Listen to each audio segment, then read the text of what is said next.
I secured my first tech job in the UK several months ago and decided to create a YouTube series on how I did it.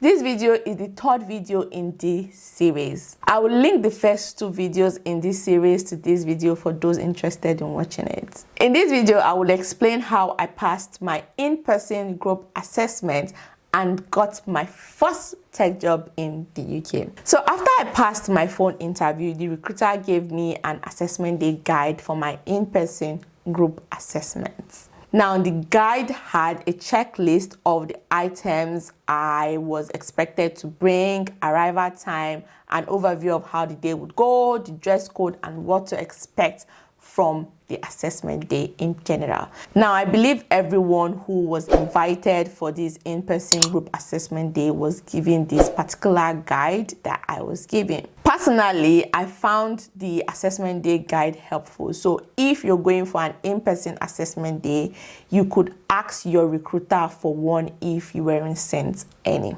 Not to sound cliche, but when I was going for my in-person group assessment, my goal was to ace the interview, be memorable, and be the star candidate, because at that time, I really wanted this job. So to achieve this, I had to prepare. When preparing for my assessment day, I had to research about the company. I learned about the company's products, services, and core values to show the interviewers that I was genuinely interested in working there. So let me give a brief overview of how my assessment day went. When we got there, I think I got there about 8:45. My train was delayed, so I got there about 8:45, but we were told to come around 8:30 to, let's say, 8:59, because the assessment day started at 9 and you don't want to be late. So I got there around 8:45. Now, the first thing we did was we did introduction, we had lunch, we had breaks in between, we met the previous people who had gone through the program we were going through, and we met some senior colleagues, like potential colleagues or senior people in the business, in the company. We also had one-to-one interview. We had two groups interview, and yeah, that was it. So there were a lot of people interviewing you at the same time. So people were interviewing how you talked, how you reacted to other things, and there were just a lot of interviewers. Like we had, if I'm not mistaken, we had about 10 people interviewing us simultaneously, like just studying us. But during my group interview, I had two people who were senior members, senior people in the business interview my group, and two other senior people interviewed me personally, and then I met previous associates who had gone through the program, basically. So I digress. I just had to give like a brief overview of how the assessment day was, so that you can understand why I did some things when I was preparing for the interview. Now, after doing my research, I did not fully understand what the company was all about.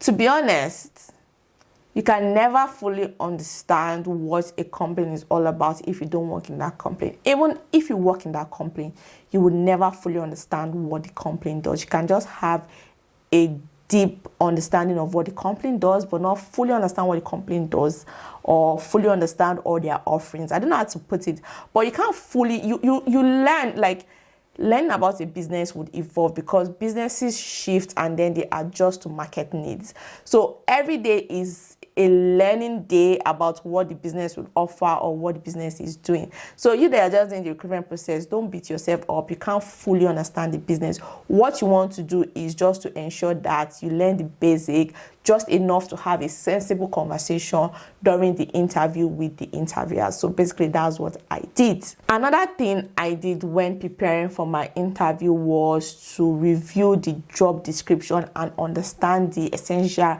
responsibilities and requirements so that I could discuss how my skills and previous work experience aligns with the role during my interview. Now, bear this in mind, this was an in-person interview.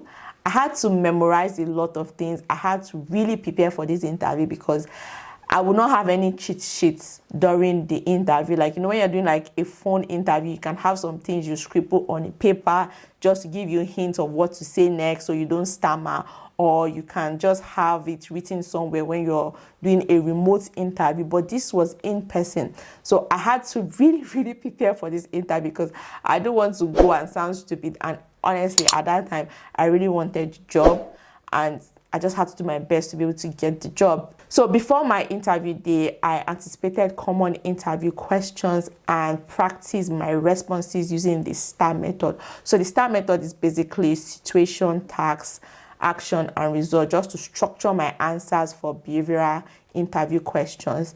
I also did mock interviews with myself and my younger brother just to gain confidence and refine my responses.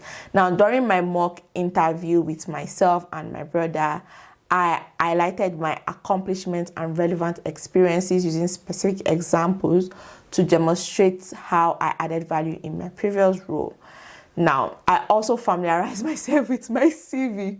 Remember, I said it was an in-person interview, so you will not be looking at anything. You'll be having a conversation with someone. So I familiarized myself with my CV to be able to discuss my CV in details. Lo and behold, my interviewers actually asked about specific experiences and skills that were listed on my CV. I prepared this way because, like I mentioned, it was an in-person assessment, so I needed to memorize my responses to possible interview questions just to flow during my interview and not stammer. I also practiced for my presentation. So before we came for the interview, we were told we were going to do a presentation during our one-to-one interview. So there was like a one-to-one interview and there was a group interview. So it was like 2 interviews in one. Like, they called it assessment day. So I had to practice, like I literally practiced. I did my best doing my slide, doing my presentation, and we didn't have slides, so they told us to bring cue cards for only the presentation. So I did my cue card nice. In short, one of the people that interviewed me had to keep my cue card because like, wow, he liked how I did my cue cards and everything. So like, as in, my intention was to go there and break the table. Like, if it wasn't me, it was nobody else. That was my intention. But obviously, they were going to employ more than one person because we were about almost 19 people that came for the interview. And for my center, we were 19. For other centers, I don't know how many they were. But overall, they picked about 13 of us to join the program. So yeah, so I wanted to be part of the candidate they picked. So I had to prepare. Now, I had to like write down my interview questions and answer on a sheet of paper and go over it again and again and again. So that's what I refer to as my mock interview that I was doing. So I'll tell my brother to ask me questions and then I'll say it to him, or I'll tell myself, ask myself questions and I'll say it to myself, so get it. So the second thing I did that helped me ace my group interview or the assessment day in general was that I dressed appropriately. Now, it doesn't matter if you are doing a virtual or in-person interview, ensure you dress appropriately in a manner that aligns with the company's culture. When in doubt of what to wear to an interview, it is better you slightly overdress than underdress. You can also ask your recruiter for the dress code if you need to know what to wear. Remember I said I was given an assessment day guide? Like, it was a sheet of paper where they wrote everything, like 2 sheets or 3 sheets, I can't remember now, where they wrote everything and sent to us as a PDF document. Now, on that guide, the dress code for my interview was listed as business casual. And trust your girl, I did not fully understand what business casual looked like. So I asked the recruiter beforehand, and she was kind enough to show me some couple of pictures on the internet on how to dress for the interview, and it was really helpful because it was just a call. I think she called me to brief me on some things for the assessment day, and then during the call I just asked her, oh, what does business casual look like? And she was like, oh, I'll share my screen with you. And then she shared her screen with me and showed me some couple of pictures on the internet on what business casual meant, or what they meant by business casual. So as a result of asking the recruiter what to wear, I was able to dress professionally neat, look good, and wear comfortable and appropriate clothing for my interview. And to be honest, the way I dressed for my group interview also helped me achieve my goal of being memorable, because trust me, I looked good. Even me myself, I was feeling myself. Now, when going for an interview, ensure you are comfortable in whatever you're wearing. Trust me, it will boost your confidence. You want to avoid wearing clothes that you will need to adjust 1,000,001 time during your interview. Imagine you doing interview, you're adjusting this, adjusting that, you'll not be comfortable. If possible, get new comfortable clothing for your assessment day if you don't have any. I don't know about other assessment days, but the one I went for was from 9 a.m. to 5 p.m. So it was a long day and there were different activities. So imagine if I wasn't comfortable in the clothes I wore, I would not even have the confidence. So it doesn't matter whether the assessment day is just for 1 minute, 2 hours, 24 hours, whatever hours it is. Just make sure you dress comfortably. The third thing I did that I felt helped me pass my assessment was that I was timely. I got there on time. Personally, I wanted to make an excellent first impression by showing up at the right time. I wanted to arrive early enough and avoid being late. Now, I think I've mentioned this earlier in this video. For my assessment day, the guide they gave us stated that we should arrive and check in between 8:30 and 8:59. Okay, 8:59 was not there, but it was like 8:30 to 9. But at 9 on the dot, the assessment starts. So it just makes sense that you should be there before 9. So be there for like 8:59, even though you're late.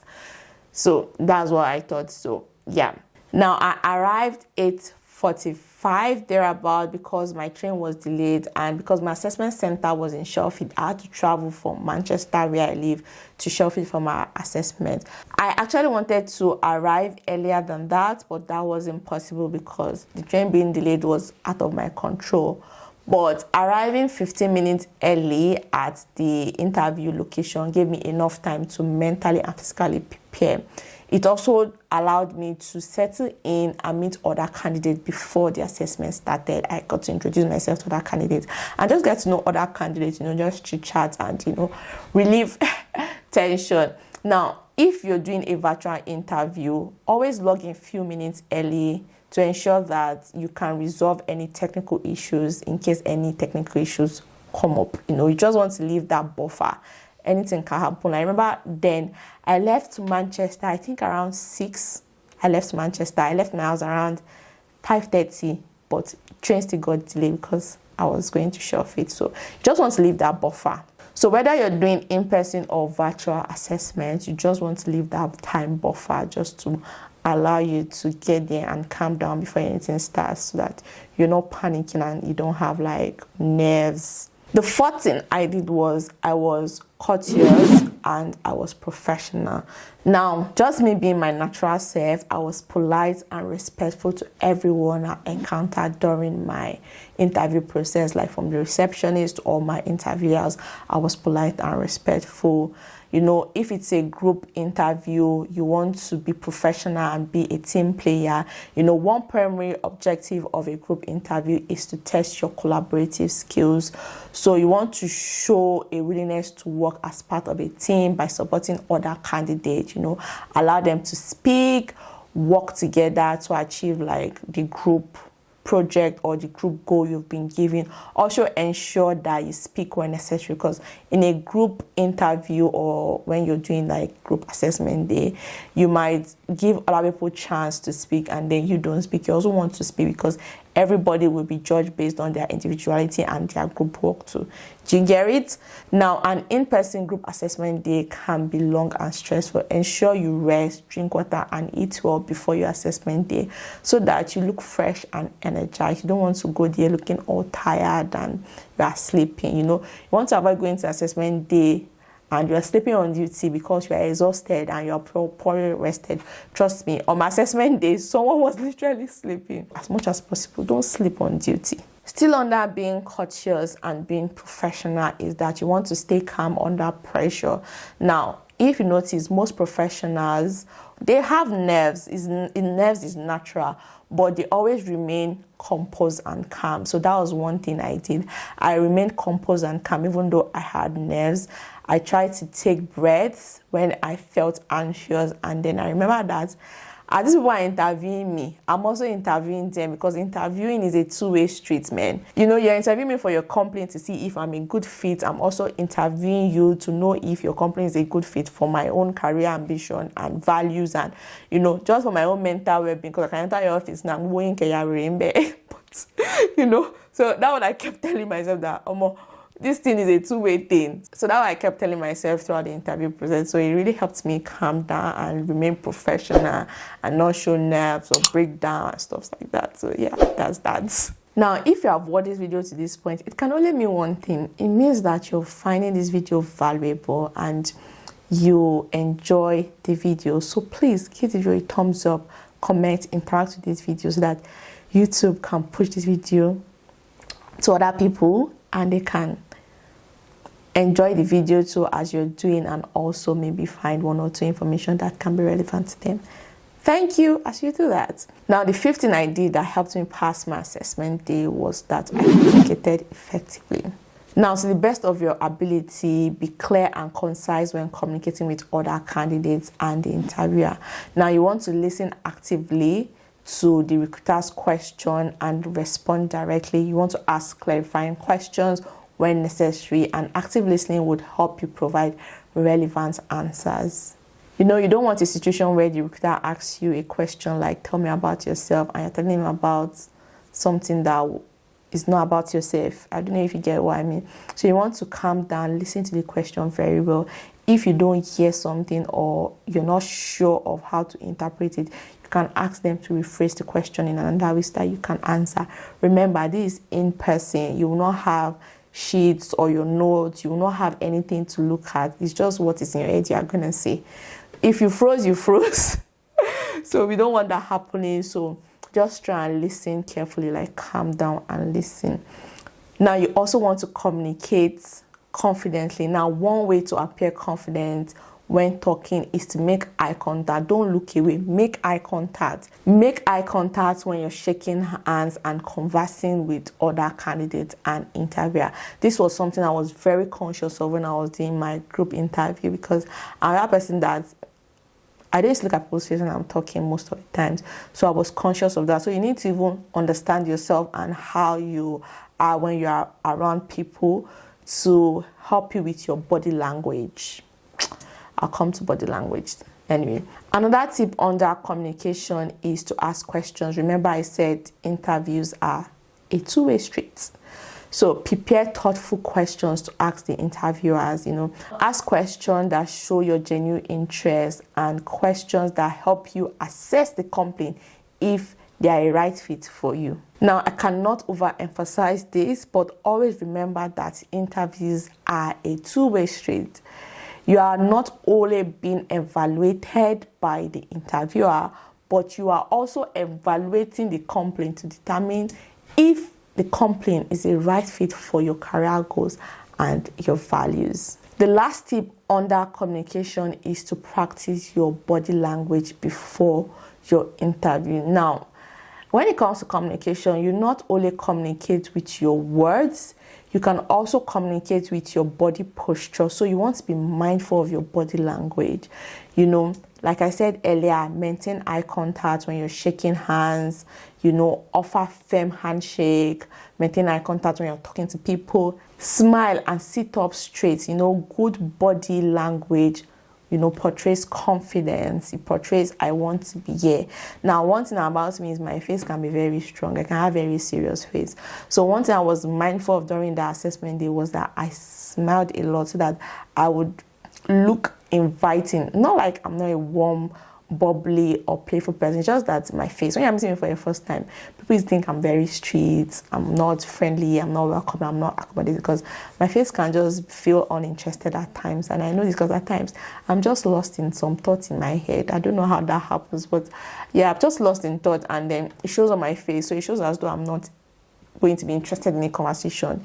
So what I tried to do was be present, not get lost in my head, and smile a lot. Even now that I work, I smile a lot in my company because I don't want people to see me as, oh, she's not inviting, or her face is too strong, or she's not smiling, you know, that kind of thing. So that's just my face naturally. There's nothing I can do about it than to just smile. Even when I do YouTube videos, people used to say on my YouTube videos that, are you fighting with us or something? But that's not it. That's just how my face is. So even when I do YouTube videos, I try to smile. Even it feels unnatural to me, but on camera, it looks natural that, oh, one day is smiling. I don't know if you get. So try to understand your body language, try to understand your posture, try to understand yourself, that things that make you feel off, you can easily correct. Because during in-person interview, whether it's group assessment or not group assessment, as long as in-person, everything is being evaluated. I don't know why it's like that, but I feel in-person interviews are more difficult than online. I don't know, maybe it's just me, but yeah, that's what I feel. Let me know in the comment section if you feel that way. The last thing I did was to follow up after my assessment day. So when I was done with my interview, obviously by the time I left the company and got to Manchester, the day had already gone. It was late in the night. So I think the next day or a few days later, I sent a thank you email to my recruiter, just expressing my gratitude for the opportunity and reiterating my interest in the position, you know. So that was what I did. Yeah. And yeah, so remember that group interviews are designed to assess your teamwork skills. That's what they are designed to. So be prepared in advance, show up at the right time, dress appropriately, and demonstrate a positive attitude so you can increase your chances of passing your group interview or your in-person interview and land the job. With this, we've come to the end of this video. Remember to share the video with someone who will find helpful. Bye for now, and thanks for watching.